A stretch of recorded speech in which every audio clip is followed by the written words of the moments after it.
Yahweh Shemel Shai. Yahweh Shemel Shai. Barakatah Yahweh Shai. Yahweh. Barakatah Yahweh. Barakatah Yahweh Shai.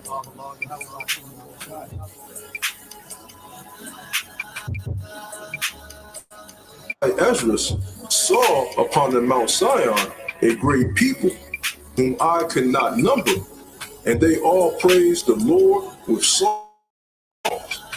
And in the midst there was a young man of high stature, and upon every one of their heads he set crowns, and was more exalted, which I marveled at greatly. So I asked the angel and said, What are these? He answered and said unto me, These be they that have put off the mortal clothing, and put on the immortal, that confessed the name of Yahweh. Now are they crowned and receive palms. Then said I unto the angel, What young is it that crowneth them, and giveth them palms in their hands? So he answered and said unto me, It is the Son of Yahweh, whom they asked in the world. Then began I greatly to commend them that stood so stiffly for the name of the Lord. Then the angel said unto me, Go thy way, and tell my people what manner of things, and how great wonders of the Lord thy power thou hast seen. The hardest walk leads to the greatest destination. And what's our destination, brothers? The kingdom, man. The arms of Yahweh Shai, man. The scriptures tell us in the Apocrypha, there's a day coming where Yahweh Shai will place arms upon the heads of the brothers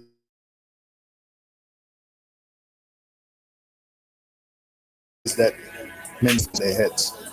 Ezra saw that, man. Our great forefather Ezra saw that in a vision. We want to be part of that group, man. We want to be one of those individuals receiving that crown from Yahweh Shai. You know, man, you know how great that is?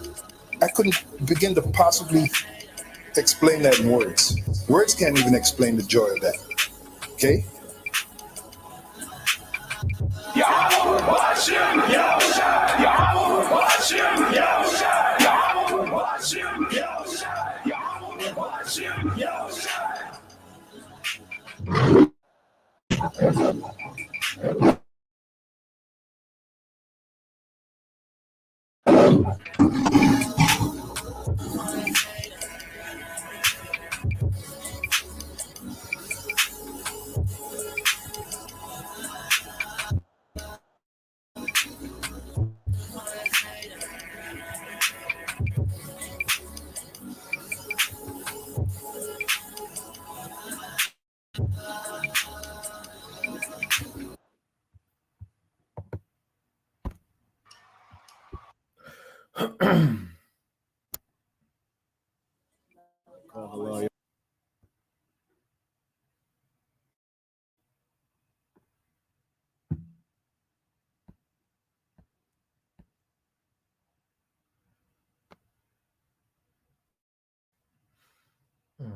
All right, Shalom. First and foremost, I'd like to give all praise and glory unto Yahweh, Bahashem, Yahweh Shabbat, Shem, Kakodash. Double honors unto the apostles and the elders of GMS who rule well, teach well, being great examples towards younger brothers. And peace and blessed salutations to the hopeful lake out there pushing his word in truth and in sincerity across the four winds in the name of Yahweh, Bahashem, Yahweh Shabbat, pushing to get up out of here. Shalom to the listeners who may have came back to the obedience of the scriptures through faith in Yahweh Bashem Al Shai. All right, so what I want to get into today, just going into the escalations, that's happening with World War III. All right, that's the grand finale of prophecy of this Third World War, which is going to usher in the coming of Yahweh Shai. Now, y'all let me know if y'all can hear me. 'Cause I know my video ain't working, for my camera on the laptop. The camera not working, but as long as the audio working, it's cool. So let me know if the audio working. Like I said, the camera not working for some reason, but it's cool, as long as the audio working. So let me know if the audio works, as long as the audio from the playback and the visual from the playback is working. It's cool. Okay, cutting up the water. All right, so let's get into some things because as we don't do that, man.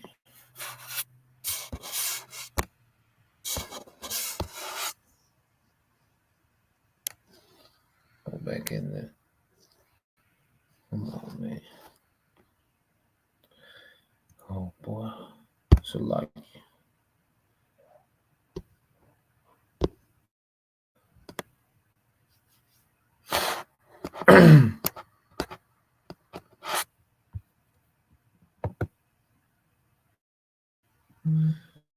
All right, so let's go back to it. Yeah, so as we follow this war, dealing with the updates and the thing that's going on. All right, it's important, to understand, the key players in it, according to prophecy. So what I want to do now, I want to start out with this elder Yasha Wamba. All right, one of his last updates he did. All right, Prophecy Watch, the least of the flock. Banner here. Drawing them out. Now I want to start here with a snippet to kind of let y'all know. All right, so we can see what's going on in the latest events over there in their region.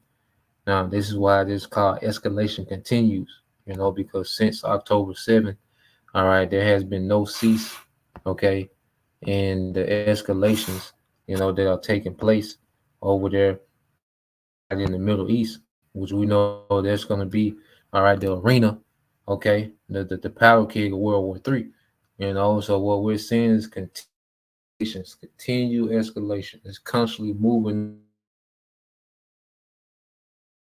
the escalation, all right, each, all right, opposing military, is constantly causing, all right, the opposing, okay, forces, to become more hostile, okay, to become more precise, with their attacks, and to pretty much they get to the point where they're taking the gloves off. Okay, so we're watching these things escalate as we have, the signs in heavens. Okay, you have uproars everywhere. All right, and you have pretty much Esau, Edom, these small hats. They're being singled out. Okay, and they're not able to play victim. The world is looking at them as a villain. So the Lord, has all these things happening simultaneously, man. Because as the scriptures say, though it tarry, it will not wait. All we're seeing is nothing but constant build up from prophecy on every side, man. And this is a great thing, man. This is everything we wanted. All right. So I'm gonna brother got a beautiful precept to start off with. All right, this the brother. All right, Bagan Yashala. This is Jeremiah 51:46. And it says, and unleash your heart faint, and ye fear for the rumor that shall be heard in the land. A rumor shall both come 1 year, and after that another year shall come a rumor. Okay. And violence. All right. It says, it says, and violence in the land, ruler against ruler. And this is what we're seeing. All right. The Lord has the leaders of these nations, okay, mounting for war. All right. These nations are, in conglomerate with a new global government. Okay. They on board with it. All right. But what you have is, these scuffles, all right, that these heathens are having as they're jockeying for position within this new world government is going to turn to actual war. So right now we're seeing skirmishes, we're seeing special military operations, and we're seeing, all right, we're trying to get, all right, another nation, to escalate so it can justify, all right, the retaliation that their nation already wants to do. Okay, and as the scriptures say, the small hats, the least of the flock, will draw them out, which we'll get into that. Okay, but this is the time that we're in, and we're just in the time of a build up. Everything is building up, man, until it just, all right, until it hit, and when it hit, it's gonna hit. We're gonna know when it go into actual war. Okay, this is Jeremiah 50:22. It says, a sound of battle is in the land and of great destruction, because this is going to be an extremely destructive war, okay, that we're watching brewing. All right. So as we're seeing these things escalate, we're just keeping up with them, and through the spirit, putting the pieces together according to prophecy. Okay, now, so let's get this video by Elder Yashua Wamba. All right. So this was also his last video, Prophecy Watch, and this is from the YouTube channel Redacted. Okay, and they're going to go into the latest event that has happened, dealing with these small hats in Iran. Okay, which we know, there's some major, rivalry in their region. Okay, and it plays a major part in prophecy. Okay, so let's play this, and we'll go from there. Saying that He got the debt clock in the back. that it was unintentional, like this was unintentional, and he had a gun. Am I the only one that sees the problem there? Great point. Yeah, exactly. As Barb in the chat says, IDF knew exactly what they were doing. I mean, let us know in the chat room right now. Does anyone believe they didn't know what they were doing, targeting these aid trucks? I mean, come on. We know what we're doing. I mean, but anyway, I'd be curious. Let us know in the chat if you think that Netanyahu is... Well, they know that they don't know what they're doing. That's my take on it. They know that they're bombing indiscriminately. Right. I don't think it was an intentional targeting of an aid vehicle. Could have been, but I think that they are just... And I wish the woman would just shut the hell up. Why are you even there? Okay, she don't know what the hell going on. All right, but so pretty much just to make sure we understand what's going on, you had aid, going to Gaza. You had pretty much aid vehicles, a convoy of aid for the Gaza civilians. All right, those Palestinians, and it was struck by, IDF military. Killing, the driver. Okay. Now how they always do it. It was an accident, and so Esau, Edom, just being the devil that the Bible speaks of. Okay, and that innocent, victim and great humanitarian and moral standard of excellence, that covered, for the latter part, of his rulership, he's losing it, man. Okay, and he's been exposed for what he is. Okay, so let's just play some more.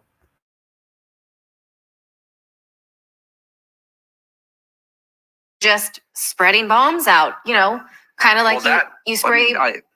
That was a pretty precise hit on the roof of that vehicle. They had like it was right on top. Yeah. Someone in our chat. The fact that they're attempting to siege Gaza, you don't want food going in. The idea of a siege is to starve the population out, and so very intentional because that's what you would want to do in a siege. Okay, let us know in the chat what you think. Was it targeting the aid, or is it incompetence because of too many bombs? We're free to have our opinion here. Yeah. Say something? No, I'm listening okay. to you. So yes, Israel is acting about this like, whoops, my bad. We really didn't mean to. We'll find out what happens. They are not acting this way about the bombing of the Iranian consulate in Damascus, Syria on Monday. Watch this footage. Look at that.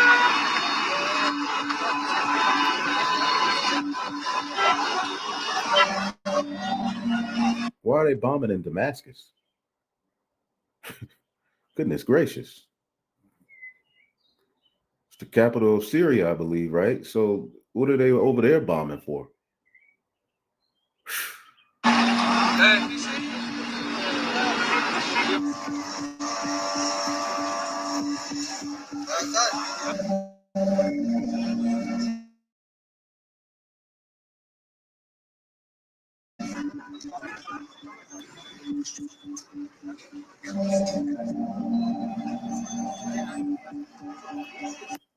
Okay, CNN that it would not comment on this, but they are saying we thought it was a military target, or we still think it is. Here's the quote in CNN.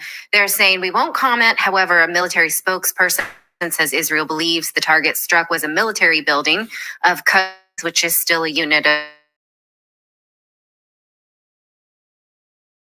of the Iranian Federation. Person said, according to our intelligence, this is no consulate and this is no embassy. I repeat, this is no consulate and this is no embassy. This is a military building of Quds forces disguised as a civilian building in. It was an embassy. And again, this is going to draw, Iran has interest over here.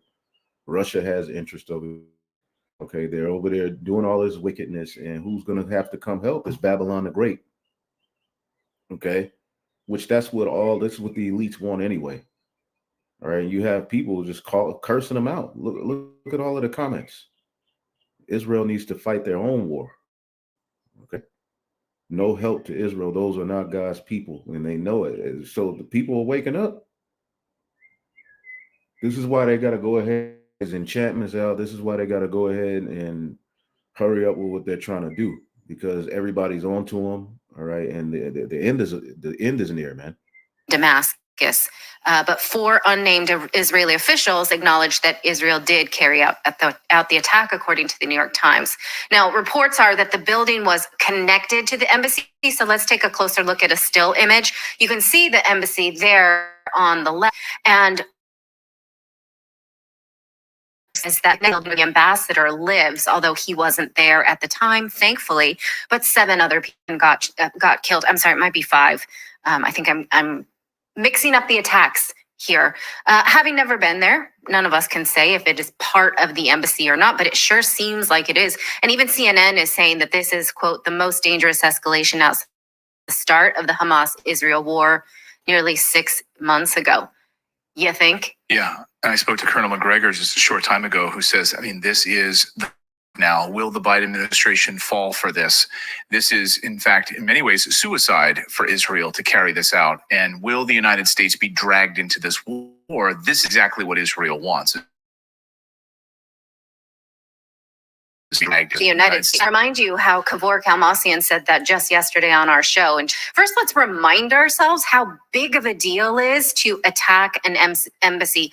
Consulates and their staff have protection under the United Nations Convention on the Punishment of Crimes against Internationally Protected Persons. This was a decree that was signed in 1973. Here it is, according to the United Nations. An attack on an embassy is an attack on the nation itself, which means that we can say that Israel now is bombing Iran directly. They bomb Syria all the time. That's not new.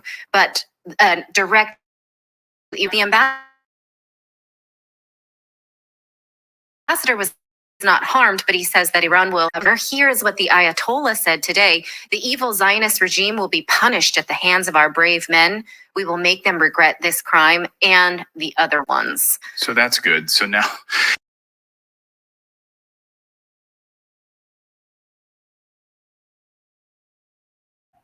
All right, so just to catch everything up to speed. Okay, first you have, like I say, Israeli military, bombing, humanitarian aid, okay, that's going to Gaza. Okay, showing you that they're just committing murder over there. Okay, basically it's just they have a term called mowing the grass. All right, and they look at the Palestinians, they the lawnmower. Okay, and we're going to show you that the Israelis are getting desperate. Okay, so while they have everyone, all right, these goddamn glasses looking up at the eclipse. Okay, this is what's happening in real time. Like, this war is escalating. This all-out war.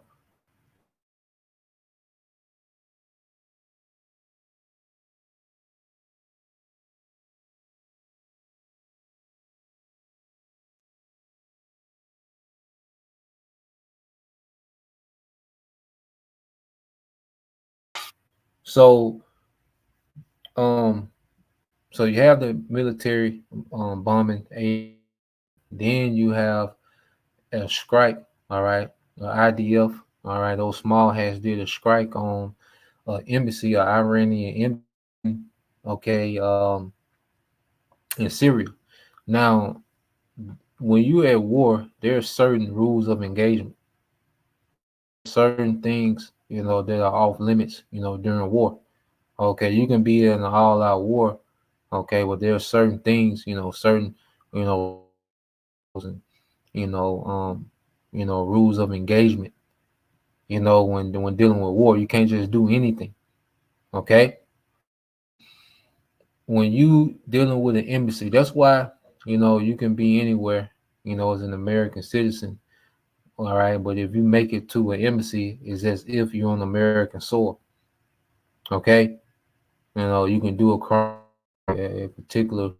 Say you're in China, you do something, and you make it to the embassy. Well, all right, you have what you call dang, I can't think of the word. I was just about to say it.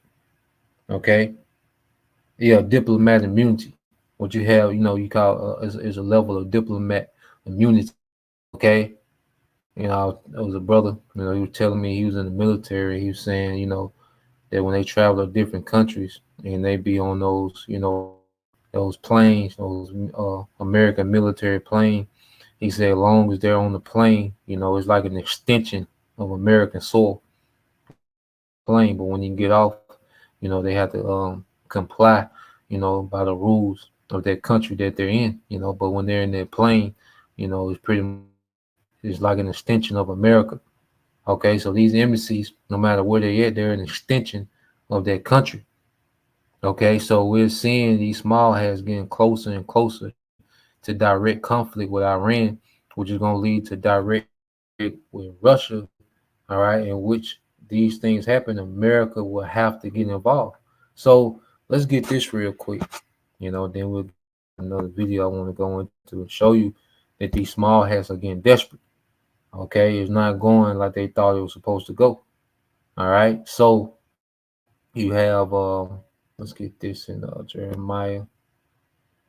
All right, let's go to 59. Now you keep hearing that word drag. Okay, and we're going to show you how this all prophetic. Show you how the scriptures, as we always say, defeated.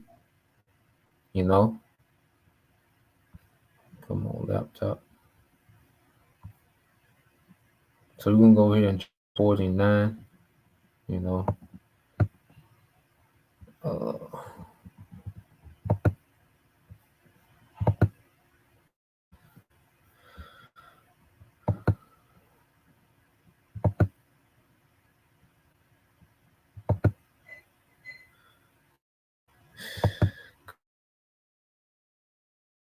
come on, laptop.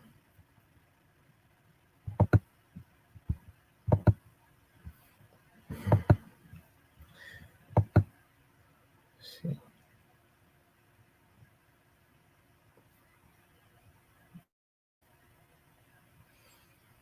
Come on, blue letter. Because I wanted to go into that word. All right.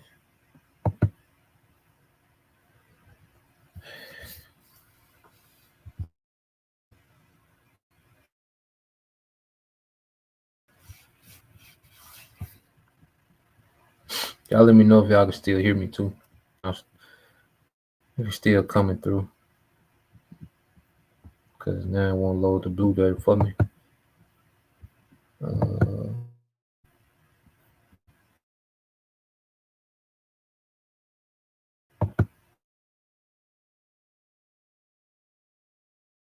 Sound. Okay, everything's still good on the sound coming. Yeah, so yeah, brother just posted for me, man. Bible shot. Jeremiah 49 verses 14. All right. Through yeah. 49 verses 14 through 20. And if a brother could put the blue letter definition, all right, for that word draw. When it say least of the flock shall draw them out. If a brother can put definition in there.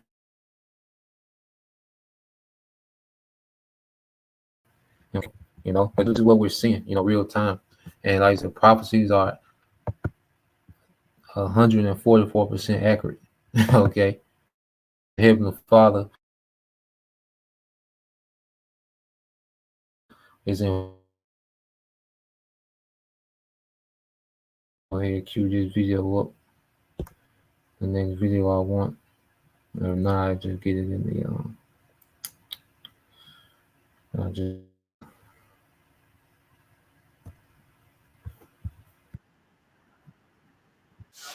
in the Apocrypha, man.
Let me see, man. Yeah, it's tripping. Salakia. Y'all know I like my tight on point, man. I shit.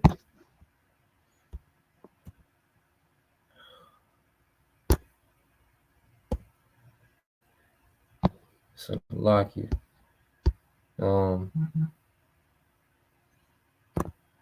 Yeah, it's now like it's backloaded, you know. Salakia for the delay. You gonna get to it, man. Ain't gonna let it stop us. Shit. You know, Satan is trying to give me, man, I hate this. You know, shit ain't right. But yeah. So scream y'all went out. Let me know if we good now. You know, I think it's reloaded, man.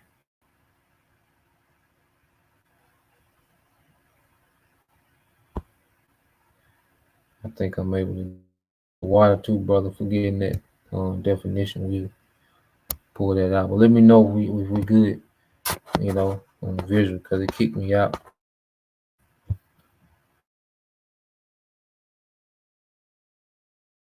So I'm back now.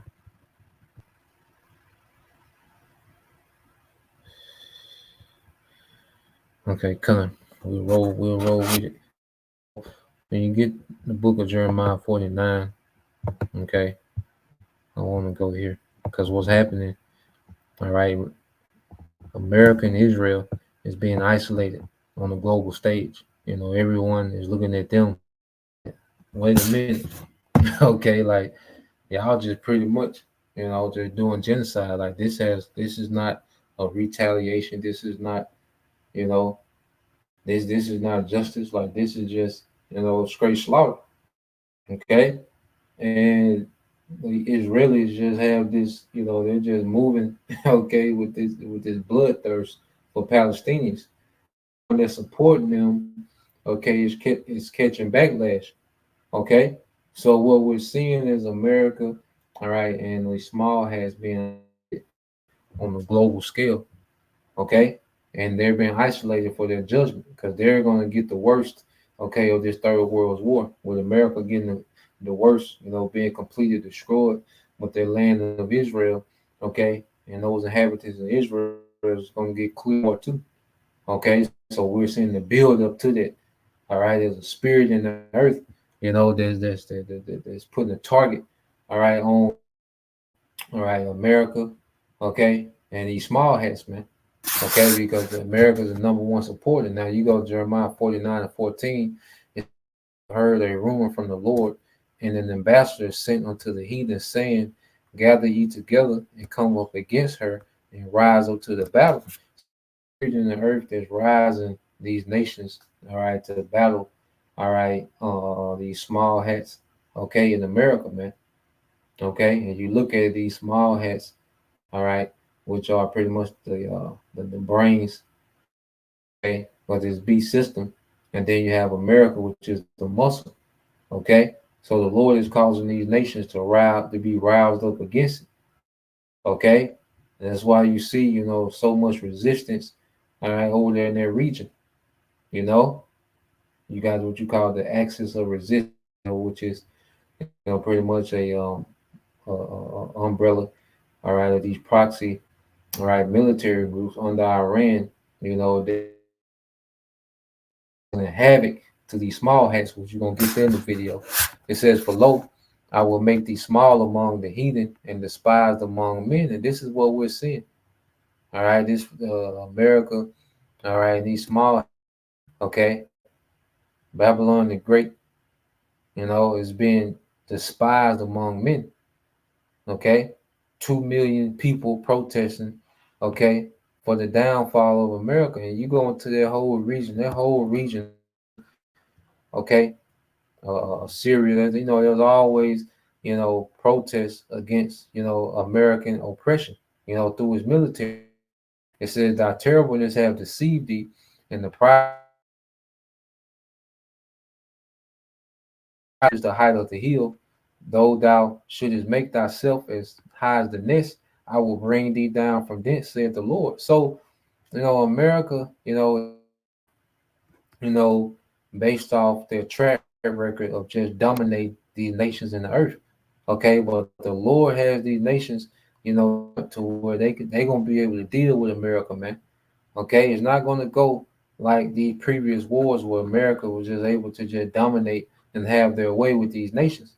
Okay, and that's what has America so proud and deceived.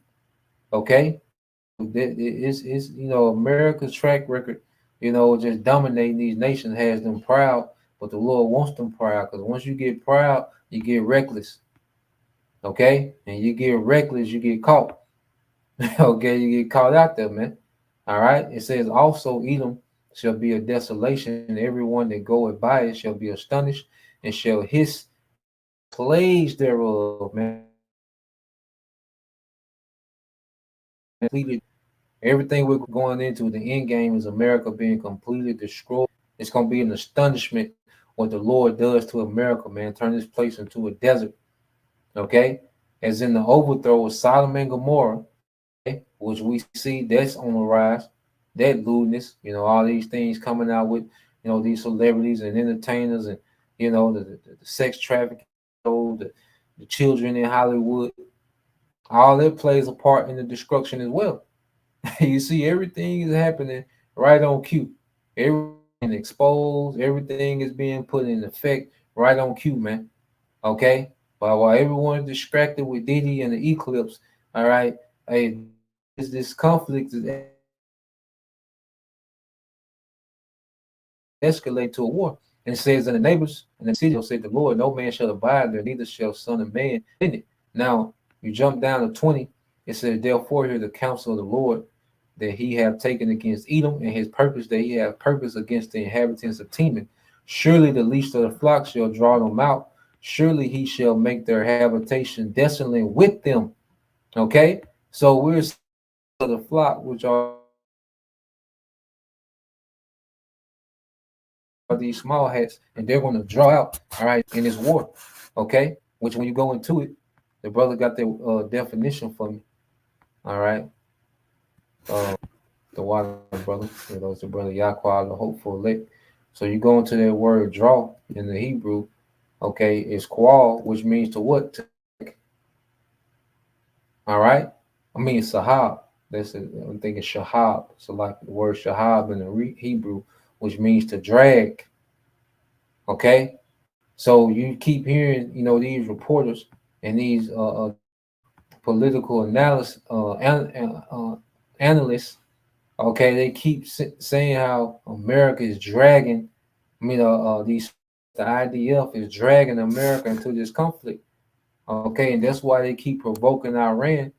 Okay, for Iran to respond. Okay, and America has no choice but to jump into the conflict now. And we're going to go into why Iran gets directly involved. Okay, Russia is going to have to get directly involved, and China as well. Okay, and I got a video going into that. So let's go. I got another video showing you that these small hats, okay, on how they thought it was going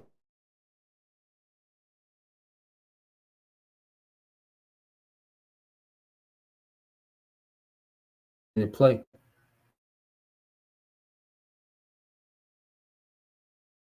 Okay, because again, what's happening? Let me see.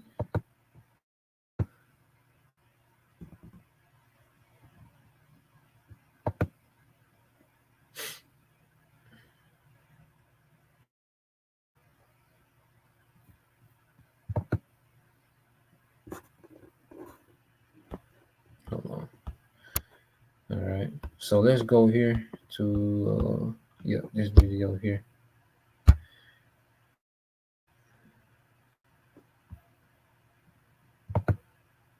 Oh man.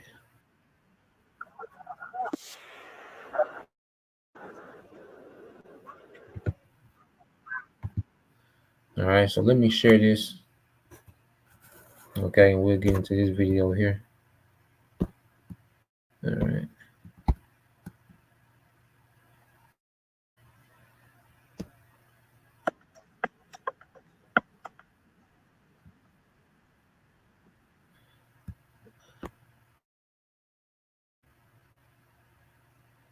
All right, so now what we have to understand, I'm going to show this video, but pretty much with in Gaza, all right, Hamas, has pretty much made the IDF retreat.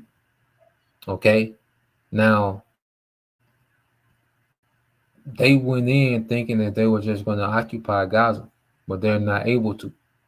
Okay, because Hamas pretty much, has these underground tunnels, and they have been very efficient in destroying, tanks and killing troops that's on the ground. Okay, and it's been having a major economic impact on those Israelis. They can't sustain, that military operation in Gaza because it's hurt economically. All right, you have the Houthi rebels, okay, in the south, and they're redirecting, cargo coming in and out, to to Israel, okay, okay. So you have in northern Israel, you have Hezbollah, okay, strikes in northern Israel, and it has caused 70,000 people to evacuate. All right, northern Israel. That means there's 70. There's a lot of jobs that's being deserted. Okay, and those military, the idea of military are reserves. So those are working class men. Okay, that are being killed. Okay, so economy is being hit heavy. Like Iran has a very strategic, strategy against these devils. That's why you don't see Iran rash or impulsive, because they're grinding these small hats down. Okay, so these small hats are getting desperate. That's why you strikes on Iranian embassies in Syria. That's desperation. Okay, so I'm gonna let this play. All right, and Lord will, it's informative, and y'all just let me know. Just give me a thumbs up if y'all can hear the video. Just want to make sure everything coming through, you know.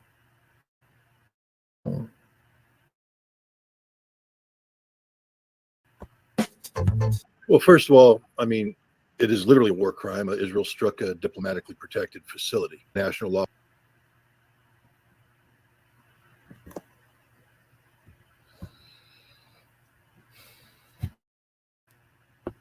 Under all the norms and values of various conventions that protect these the diplomatic facilities from attack, Israel violated. But their best bet right now is to let Russia run interference at the United Nations to get global condemnation further the dissent towards Israel, and then wait for an opportunity to do something like. But I mean, one natural retaliation mode would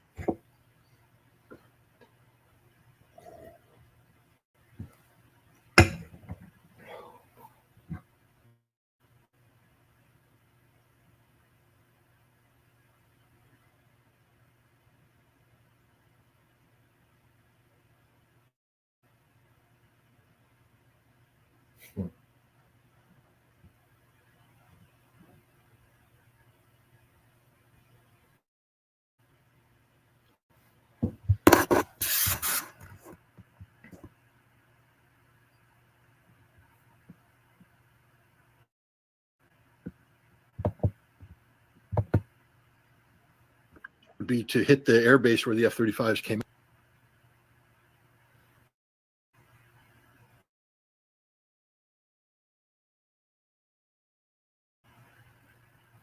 out of. Iran knows where it is.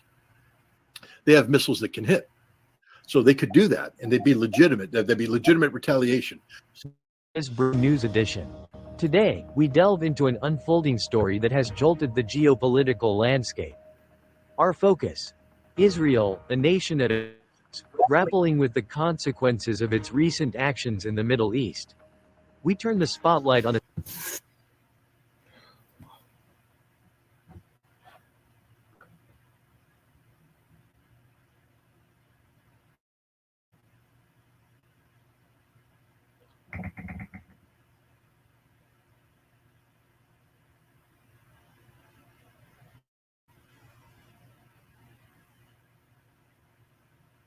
sequence of events that have not only reshaped regional dynamics but also sparked global curiosity and concern.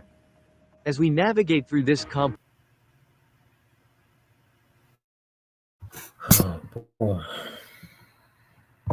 narrative, we recall the words of Let me try to reload it.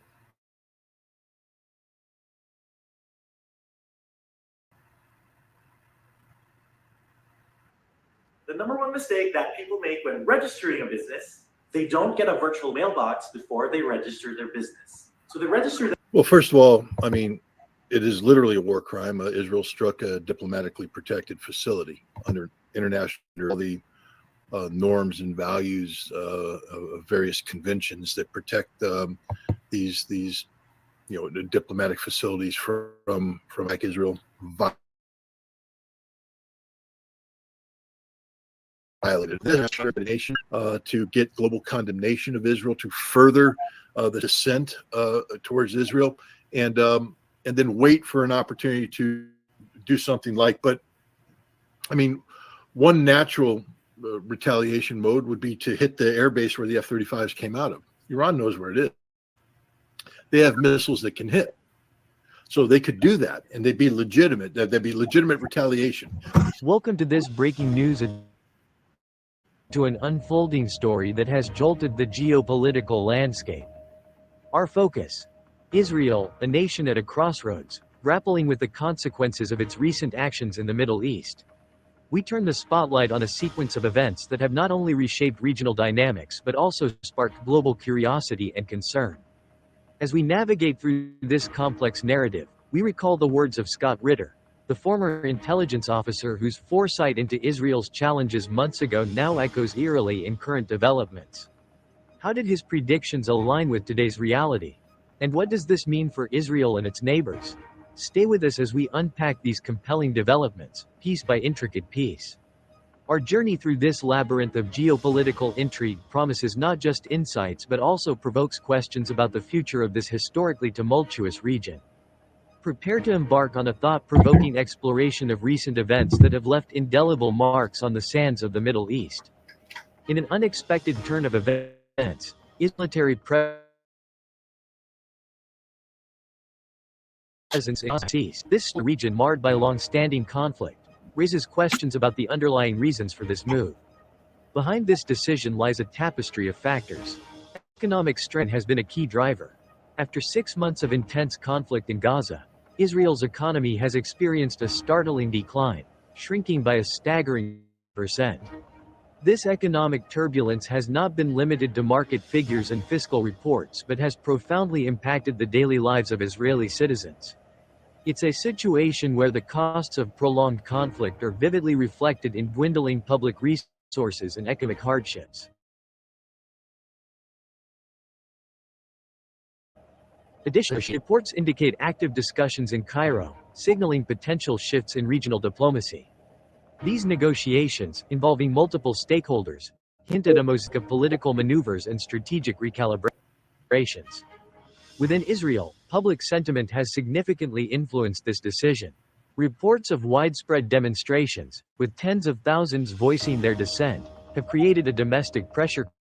This groundswell of public opinion reflects a society grappling with the consequences of military engagement and longing for a different path forward. Backdrop of economic distress, diplomatic dialogues, and public outcry forms the intricate tapestry behind Israel's withdrawal from Gaza.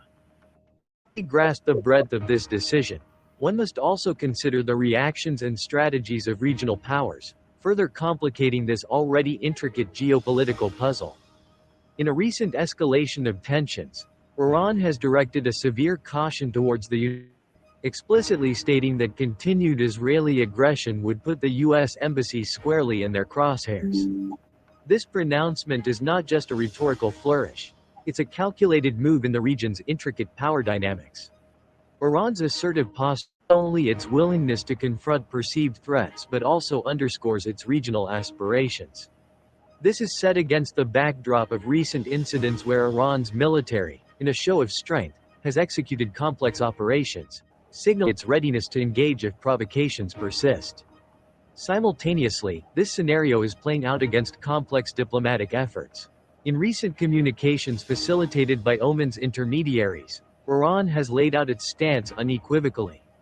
The message is clear: an immediate, permanent ceasefire in Gaza is the only way to avert a direct confrontation. These communications reveal a tapestry of negotiations happening behind closed doors, where every move could recalibrate regional alliances and enmities. Moreover, Iran's direct challenge comes at a time when economic and military stakes are high. Tehran's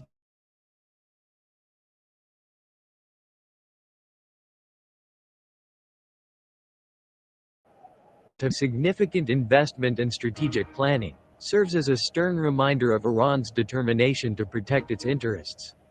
Thus, Iran's warning to the U.S. serves as a critical juncture in the ongoing geopolitical saga, blending military prowess with diplomatic maneuver. As we ponder these developments, the economic reverberations of this high-stakes geopolitical chess game cannot be understated. Israel has faced a severe setback over 6 months of conflict in Gaza. This alarming downturn has sparked widespread concern, echoing the earlier prognostications of experts like Scott Ritter, who warned of the unsustainable nature of prolonged military engagements. His insights into the potential economic repercussions have, regrettably, manifested in stark reality. The roots of this economic crisis run deep. In the last quarter of 2023, there was a marked 20% deficit.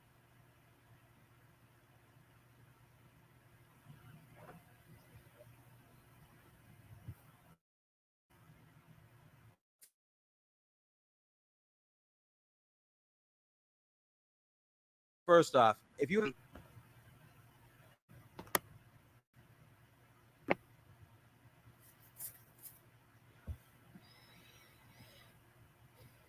with AI yet, though AI is the biggest deficit in economic growth. Consumer spending, a vital engine of the economy, plummeted by 27% in the final months of the year. Investment, crucial for future growth, nosedived by an astonishing 67.8%. Trade also suffered, with exports pushing at 18.3% and imports declining by 42%.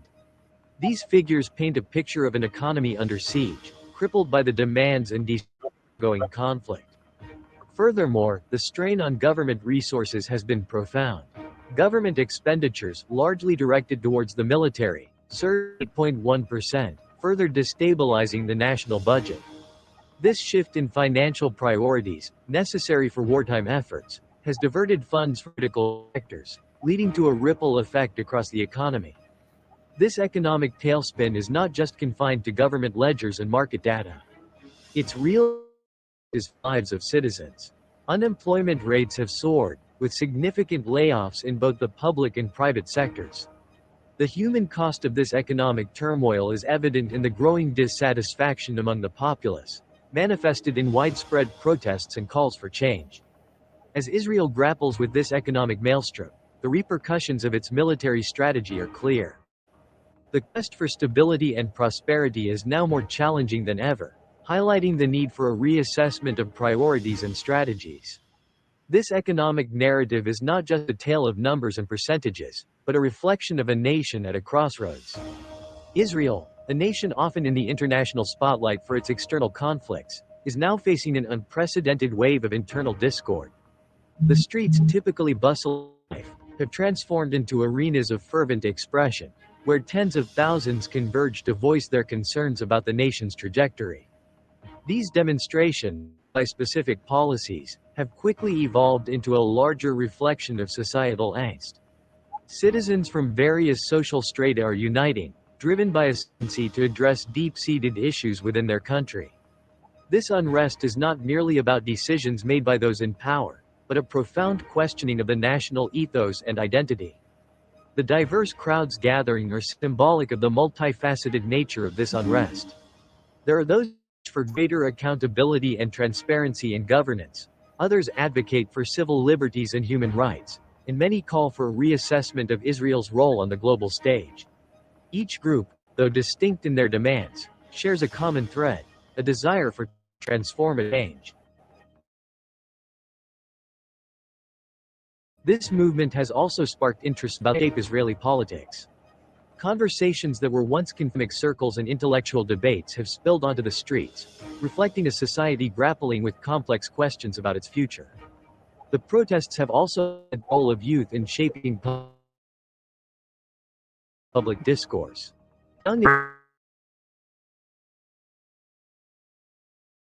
Their participation signals not just a passing wave of discontent, but a generational shift in attitudes and aspirations.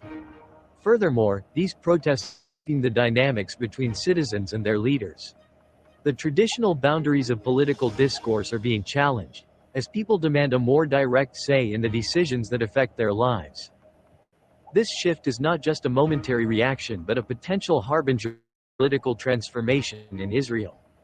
As we witness this historic moment, it becomes evident that the unrest in Israel is a complex tapestry woven from variable strands. It's a nation at a pivotal moment, facing questions that go beyond immediate policies, delving into the heart of what it means to be a modern, democratic state in a tumultuous region. These developments in Israel are not mere footnotes in the annals of history. They are potent chapters in the ongoing narrative of a nation and a region in flux, continuously shaping and being shaped by the forces of change. As we conclude tonight's report, the complex tapestry of the Middle East's current affairs unravels further. These developments remind us of the fragile equilibrium that governs this region, a place where politics, power, and the pulse of the people entwine in a cruel dance. Scotch oil epitomizes a loss felt not just in military terms but in the broader context of international support. His insights into the shifting global stance towards Israel, the changing dynamics we witness today. Tonight's journey through the labyrinth of Middle Eastern politics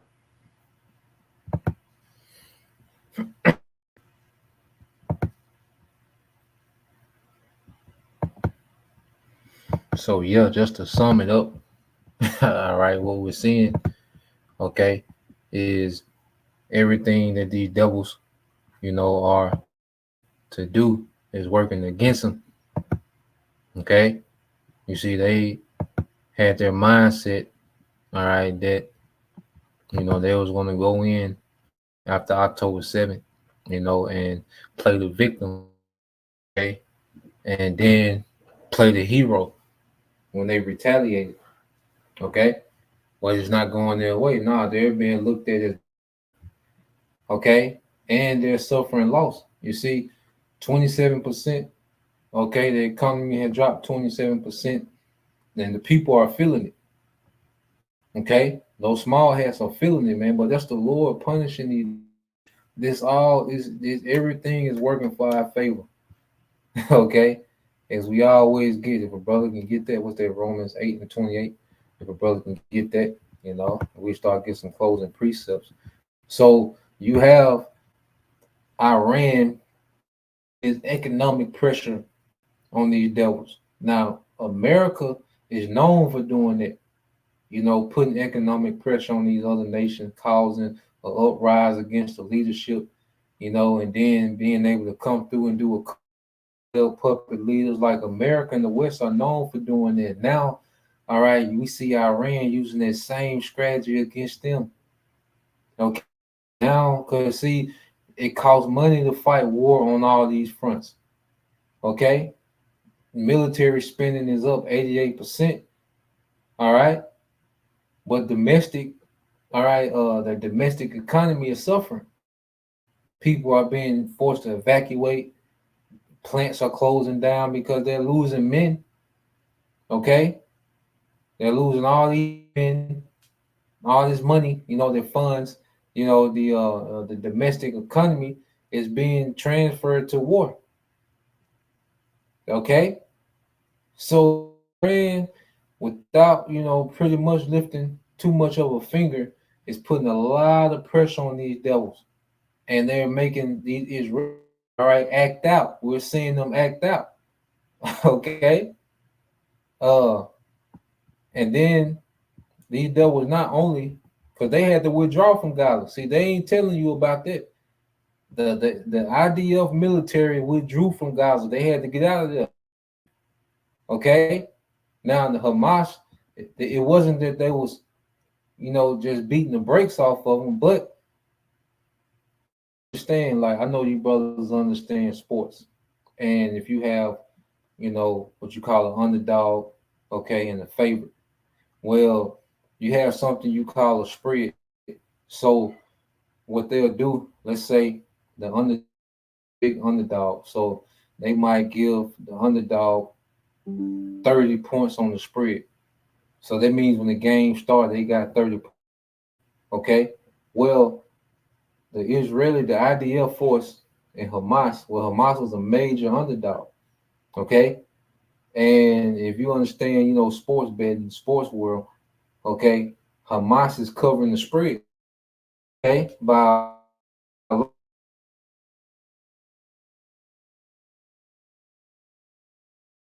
because they're not using the game, but the casualties and use resources and being not being able to occupy all right Gaza, it's a victory for Hamas.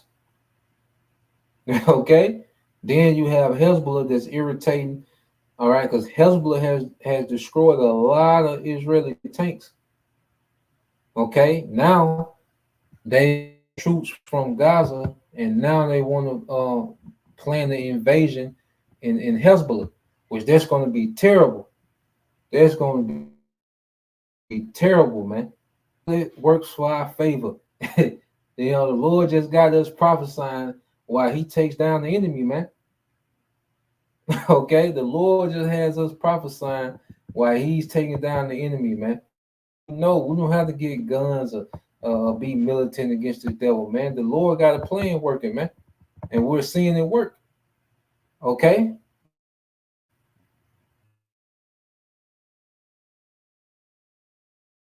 Zephaniah, all right, chapter verse 8, it says, "Therefore wait ye upon me, said the Lord, until the day that I rise up to the prey.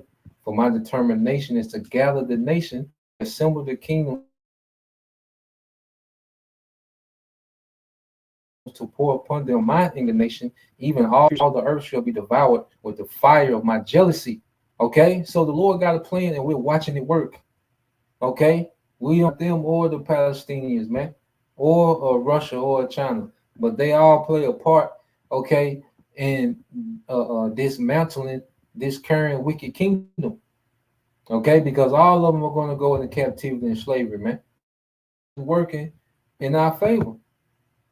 Okay, everything is working in our favor, man. All right, and these devils, all right, scrambling. Esau, them Israelis is on the back foot over there. They ain't gonna tell you that.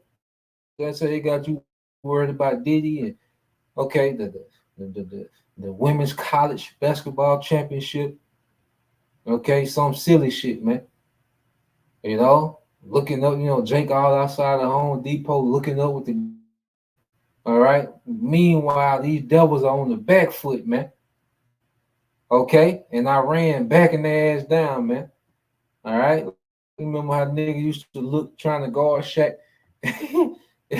Your brother's a little older. You see Shaq, nigga was trying to guard Shaq. Nigga feet was sliding, nigga catching elbows, That's how I ran, got them Israelis, man. Bagging their ass in the paint. Okay? And they begging America for help defense and them shit. So yeah, let's end it here. All right. So lucky for the delays in the live. I hate a sloppy presentation, man. But it is what it is. It came out, And I'll just say the other video and do Lord will for the other video, and the Lord allowed, I'll just do another lesson by itself dealing with that. The ties of Russia, Iran, and China. But yeah, this is the book of Romans, chapter 8, verse 28. And it says, and we know that all things work together for good to them that love the Most High, to them who are. Okay, so everything we see happening is working for our purpose, man. Hollywood being exposed, all right, the CHIP, the central bank digital currency, CBDC,